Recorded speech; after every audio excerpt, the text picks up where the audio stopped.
Welcome to Everton Azul, todo Everton, todo football.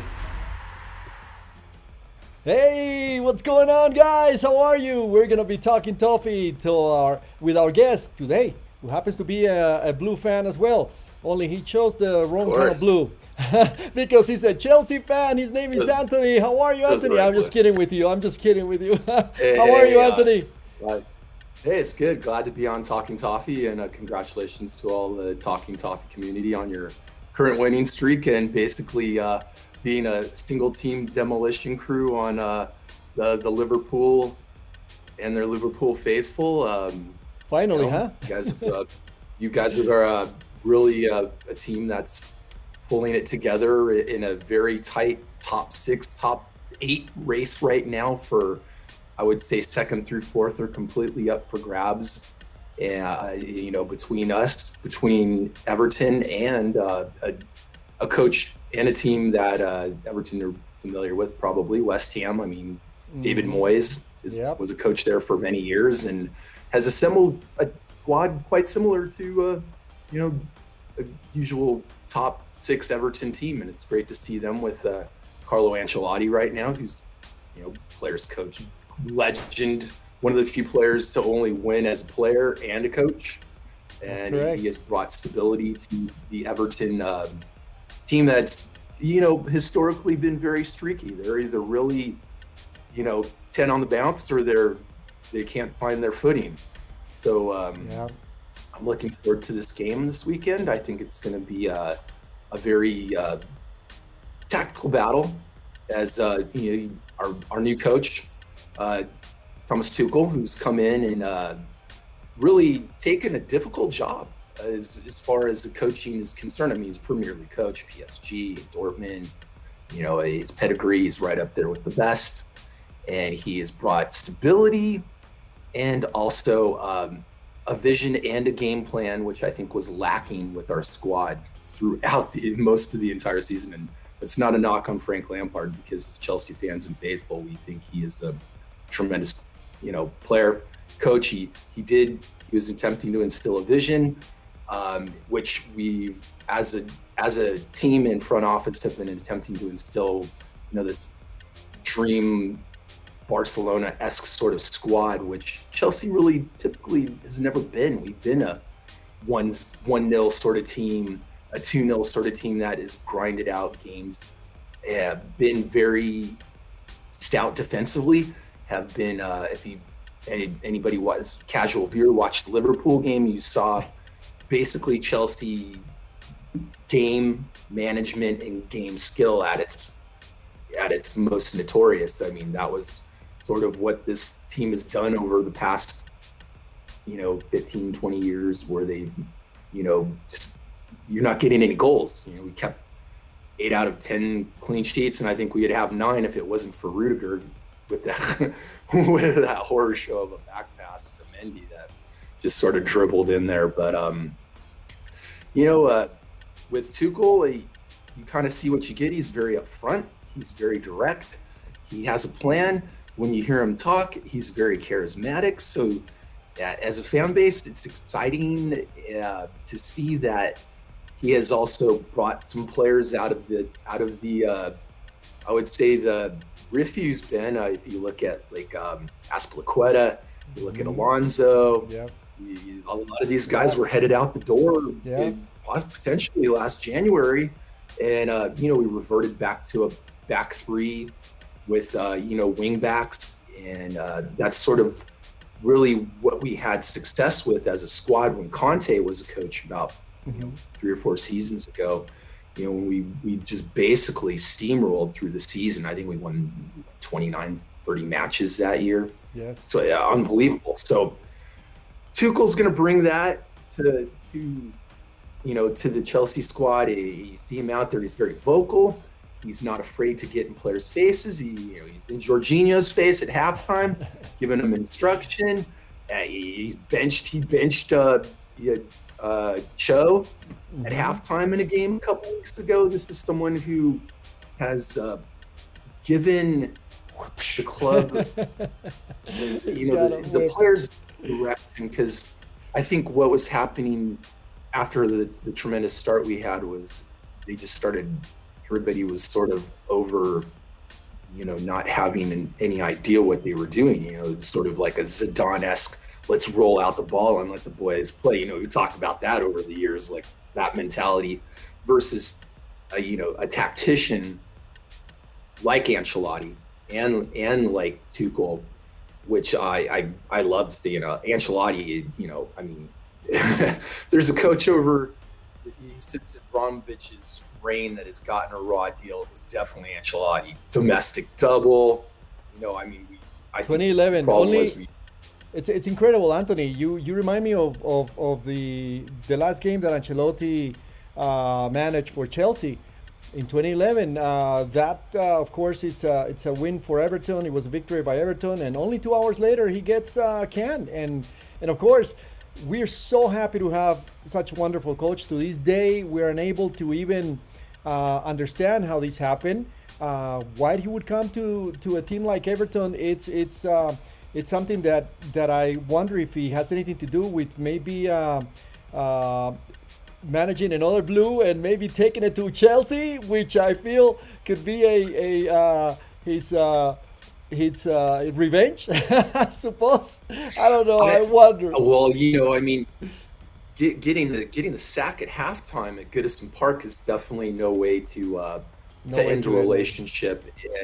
And I think after his stint at Napoli, and he was looking for a new challenge. And if you look at the player quality that Everton has, I mean, up front from Carlson and excuse me, I don't want to get it wrong because Calvert-Lewin is so good. I mean, he's gone from basically off the charts to pushing Kane for a starting 9 position on the national English squad, which is quite amazing in the short of time that he's done it. What do you think? What do you think about another player who has been, if I'm not mistaken, been watched very closely as well, and he's also an Everton player. His name is Ben Godfrey's. What do you think about his performances? Phenomenal. He is amazing. That whole back four, Pickford. I mean, I'm sure the Talking Toffee community has their opinion on his I know I have his abilities on a game by game basis, but lately he's been very solid and he's a really good guy. I mean, he's not afraid to get in there and mix it up. He'll take his chances. He'll put you on edge a little bit. He'll come out of the box and come after a player or two and get in there and punch it out. He's that kind of player. Virgil van Dijk knows all too well about that. Yeah, unfortunately. Yeah. As Virgil van Dijk found out the hard way, which was as a impartial to me was not really how the game goes. Part of the game. Was most unfortunate. Part of the game. But Liverpool fans would say otherwise. On the other hand, Anthony, the last time we visited Stamford Bridge, we lost 4-0. And that was a game where Frank Lampard was the coach. Ancelotti had also been a coach for only 3 months, and it was one of those losses that really left a really bad taste in our mouths. And of course, winning at Goodison 1-0, which of course you have something to say about that penalty. I'm waiting. Mendy, kind of like the same way that Pickford, went after. But fortunately, didn't injure Dominic Calvert-Lewin. On the other hand, Gylfi Sigurdsson score. We have won that game 1-0. But of course, you didn't have Tuchel. So am I saying it right? Tuchel? I think it's Tuchel. Thomas Tuchel? It depends on. How about I say?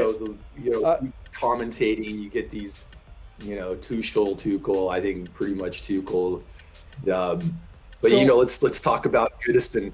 One of the 3 or 4 places Chelsea hates to play. Well, consistently. So here's a hope, Anthony, because I want to hear what you have to say. I mean, you're such an offensive team.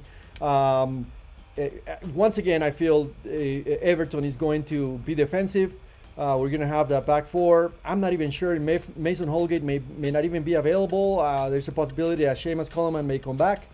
There's a possibility that there's no drop off there with Eason. I mean, guy's a stud. He's always he's been a legend for many seasons with that squad and stuck it out with that squad when he could have easily gone elsewhere. Definitely. Well, we don't have Jerry Mina yet.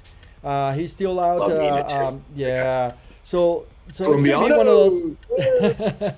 So it's gonna be one of those games where I feel you're gonna have a lot of the ball, and you're gonna bring it. You're gonna bring it all at this point, and we're gonna have to defend, and hopefully pick our opportunities.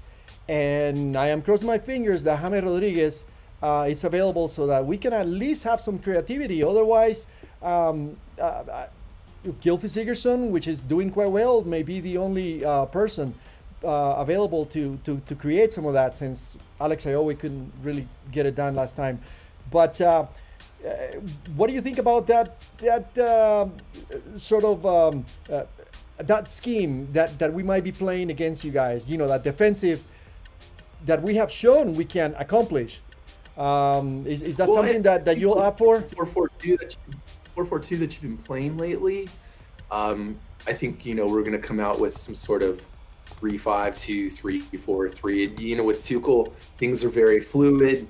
He's very direct in stating that ahead of time, that there will be, as he likes to say, moments where the team will suffer, and that they're prepared to suffer, and that there also will be moments where they will need to be courageous and to be bold. And I think you will find that we will do what we've been doing. First things, we like to score early.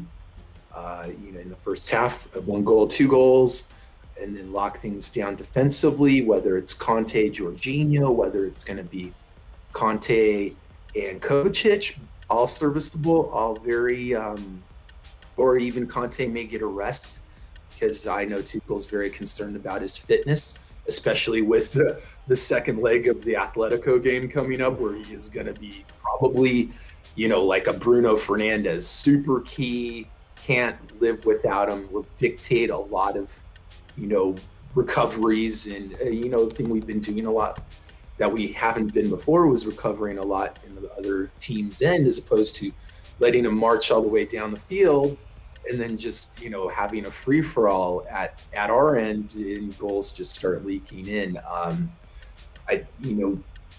The thing that you have to worry about is the prowess of Carlson and Lewin. You can't discount their play, and I know you have, Iwobi is definitely a scorer, Bernard, Gomez, and Doucouré.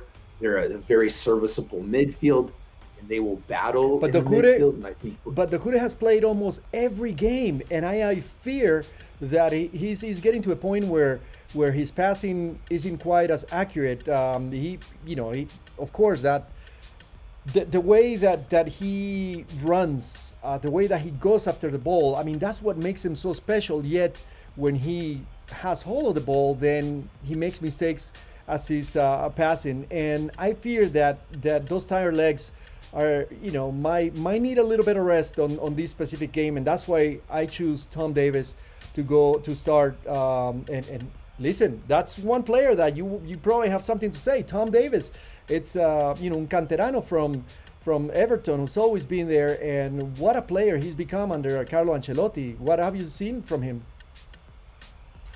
I'll be quite honest. I mean, he's definitely a player that will keep that midfield under control. And with this particular squads, I think a lot of the first half of the match is going to be very chess-like. There's going to be a scrum and a battle between possession, but especially between those players, and who's going to be able to get that ball and then make that pass, and then both. Everton can pull a counter, and they have the offensive players. They can get a ball over the top, right into who would you start? Carlson. So who would you start? So who would you start to get those passes? Because at this point, it seems like the only way that you're going to be able to to get through is going to be by over the top, and you're going to need that heading player, right? I mean, we're talking about Olivier, possibly, maybe Abraham. Who do you have? What do you have there? From what I've been hearing, I think you're probably going to see. You might even see like a Havertz in there with Ziyech, and obviously Mason Mount's not going anywhere. He's the first person on the team sheet. I wanted to say something about him, and I want you to please elaborate in reference to Mason Mount, because he has become a player that absolutely has. I mean, he's Chelsea at this point.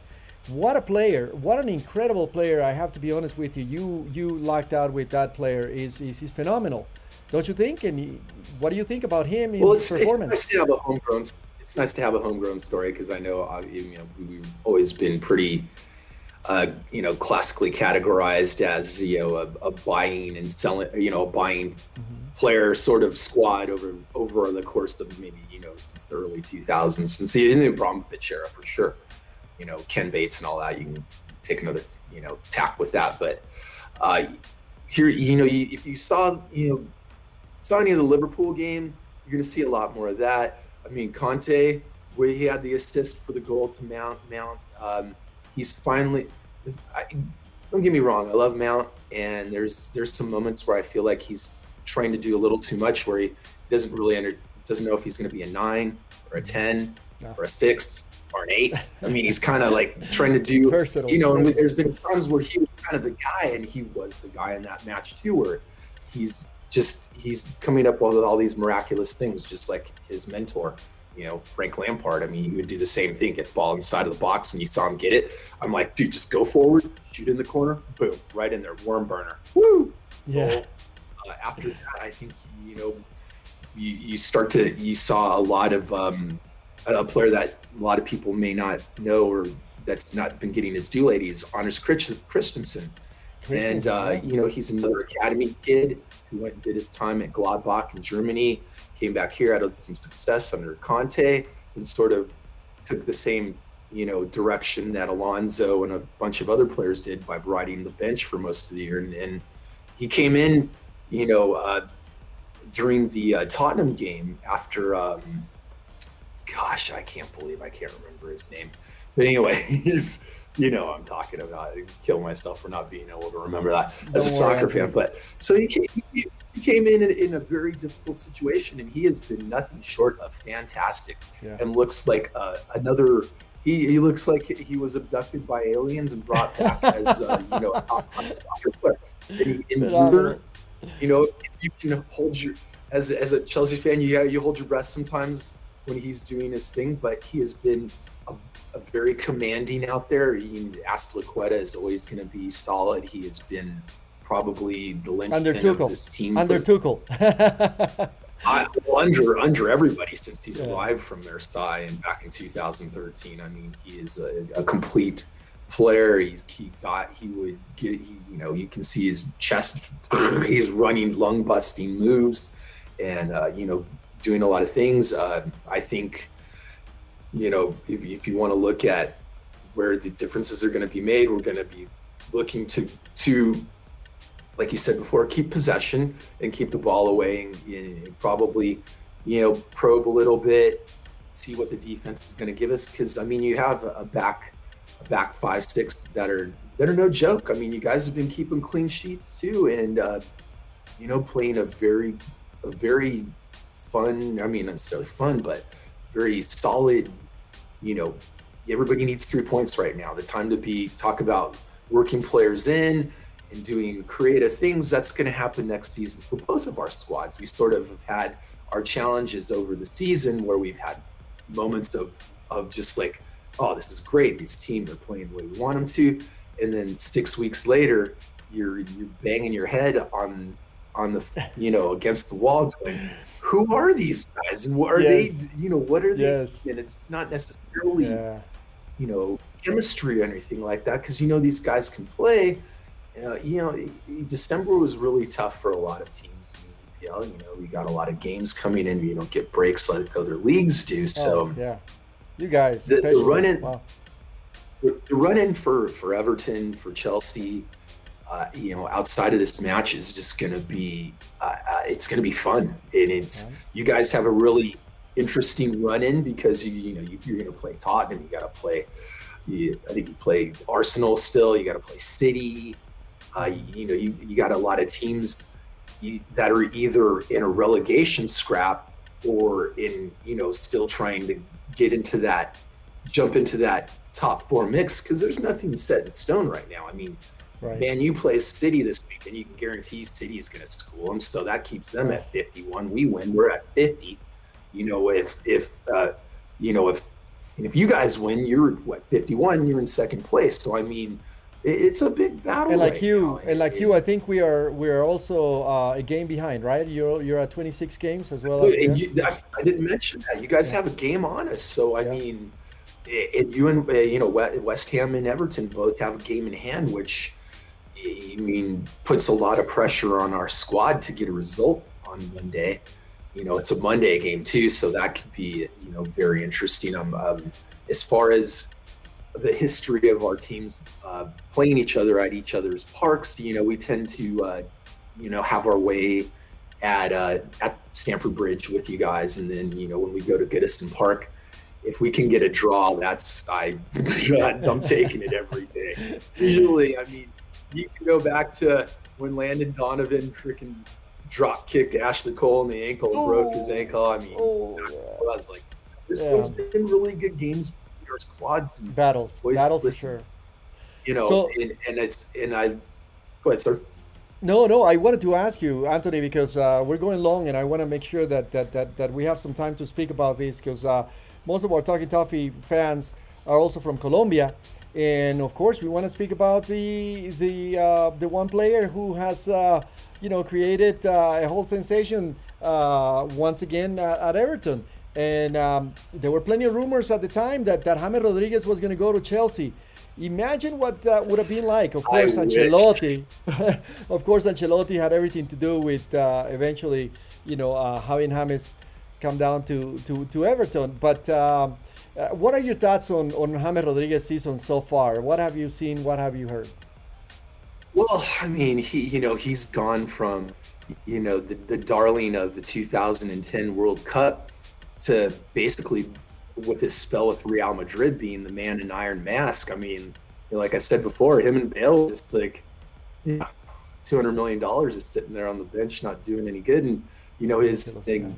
Add to that his stint at Bayern, which was so topsy turvy, and then being loaned out, and being brought back, and then sitting on the bench again. I mean, we've had so many conversations about James, and just like what the years peeling off, and you're just watching this marquee class player, great left. I mean, he has wasted away vision, he's wasting away, and this guy can hit it on a dime. If we had him on our side right now, look, I mean, he's a pure 10. We really don't. I mean, we have cards. That's kind of a work in progress.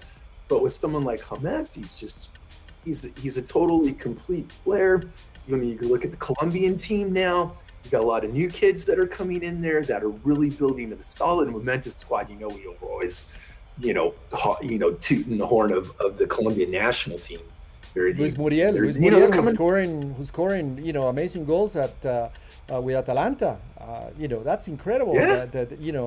He almost getting close to Ronaldo. Yeah. To be honest, they're doing the business. I mean, you look how offensive they are. I mean, yeah. At Atalanta, they went from to Champions League knockout stages, man. They're really solid. But James, I mean, he has more Instagram followers than most people on the planet, and I hope that he is back, and he will fit in very nicely. And we could talk a little bit about the relationship that Ancelotti and James have had over the years. And to be quite honest, if it wasn't for Ancelotti, poor James would probably still be, sitting there in Real Madrid, just wasting away instead of, where he is now. And I think everything's really come together for Everton fans in general, where you have a top four team with a Champions League winning coach. I mean, that as Everton's always been a top six team, I mean,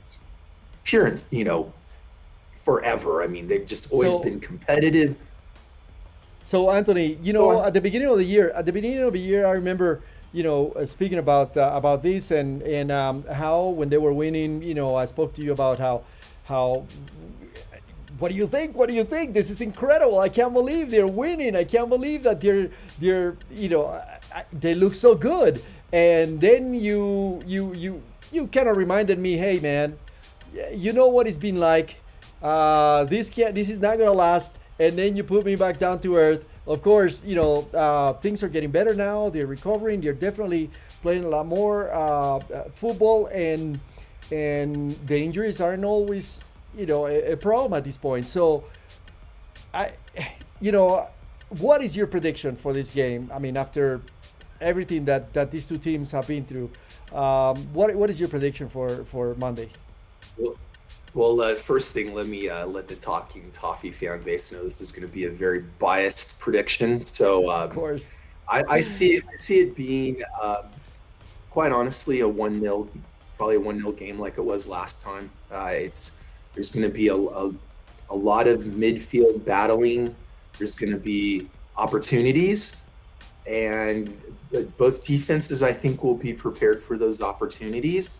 Now, you always have to take things into consideration like VAR and other sort of things that come into play and refereeing and etc. like that. But I see us initially looking to instill a bit of influence, and I look for Everton to find their spots and to attempt to dominate the midfield. And I think a lot of the match is going to be spent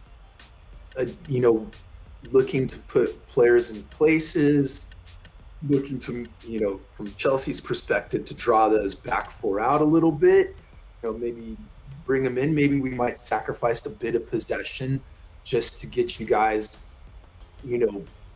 out a bit so we can start lobbing the ball a little bit. If you have Werner and you have Mount and Ziyech out there in the front three, they're all speed merchants. You definitely gonna work on trying to get behind there and give Pickford a lot of problems. I think, set pieces on both sides can be very interesting when you got. And we're really good at set pieces. Carlson's amazing in the box. If you get a ball near his head or anywhere near him, or Dominic. The way that when Pickford sends the ball, it's almost like Dominic Calvert-Lewin can reach anything. I mean, this guy can jump 10 feet. It's unbelievable how he's able to reach. And he has great field vision too. Amazing field vision. I mean, really the only thing keeping him from being England's number one is Harry Kane. Harry Kane retires, he goes right to the front of the queue because he is just that dynamic of a player. And the thing I've always admired about Everton is their ability to keep players. Players, once they get there, feel a loyalty to that Toffee badge. And I've always, even as a Chelsea fan, I've always looked at them as far as Merseyside teams are concerned as a quality team to be able to watch and keep an eye on and see what they're doing. I mean, and this year they've really, look at them, they've just quietly done their business in the past weeks, and now they're in this top four battle that is, they have as good as chances as any of the other four teams we've mentioned to qualify. That was going to be my question, and I'm so glad that you respond to that, because I it's a no-brainer. I see Champions League on their future, and I am so hoping. By the way, there's someone here that just commented. I couldn't stop laughing. Americans talking about football. I just love it when people notice those things. I just listen. Yes, we may be American, we may be in the U.S., but we're soccer fans through and through. We're American soccer fans, that's right. We definitely can clear a bar when we start talking soccer. By the way, Anthony, if you can, very quickly, I want to see those jerseys that you have behind you. Very quickly, just kind of look at that. See, that's a real Chelsea fan right there.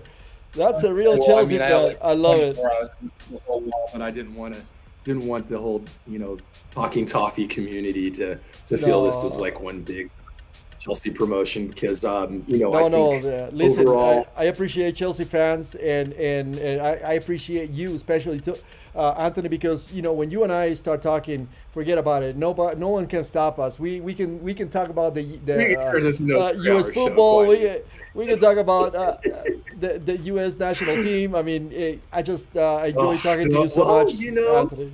they're interesting, and but I'd say Everton fans, I think you everything is looking up for this squad, Thank you. and for the team in general.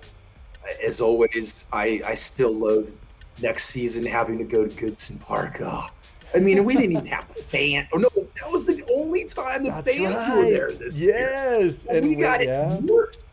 We got raw it ten deal, times worse because raw deal for you guys. that fan base there is bananas.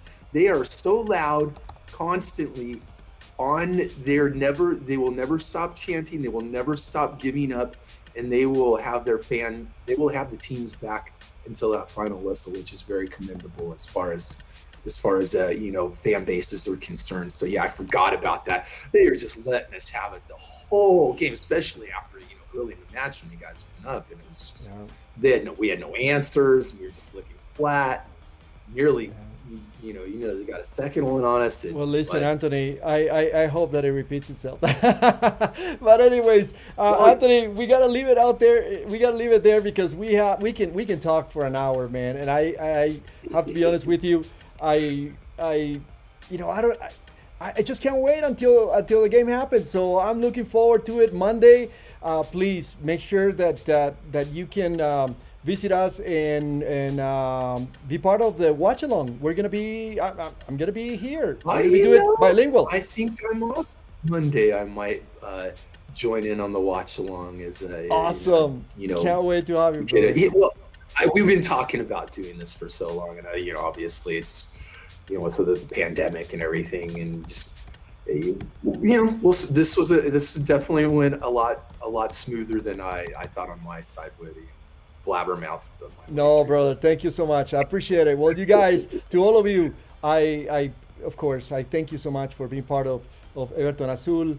And yeah, being here talking toffee with Anthony and I. And well, I guess please subscribe. That's the last thing that I have to say. Like this video, please. And hope to see you then on the watch along on Monday when Chelsea will be going against Everton. I'll talk to you guys later. See ya. Adios.